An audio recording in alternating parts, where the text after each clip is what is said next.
Friends, after new beginnings and new opportunities in the aces, the fool advances and comes to a fork in the road, as we had already seen in our high priestess.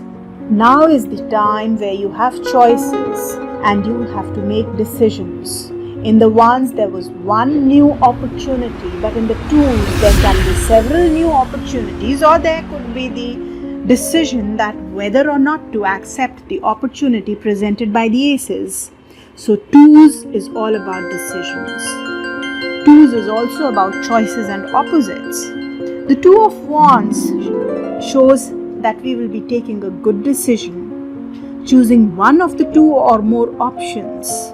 It is also about dominion, having personal power, and about being bold. The Two of Cups is a love card. We see in here that when we have to take a decision, we choose both by uniting the opposites.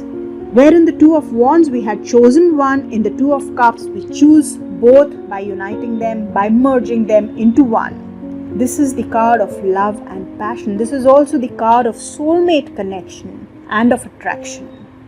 In the Two of Swords, unfortunately friends, we reject both options.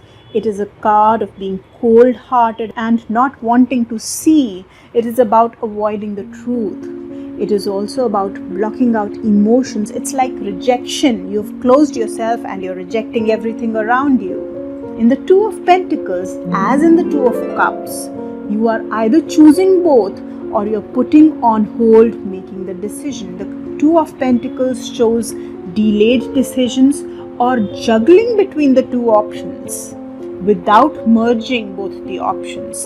In the Two of Cups, we had merged the two options to choose both. In the Two of Pentacles, either we are choosing both without merging them, or we are just holding and delaying the decision.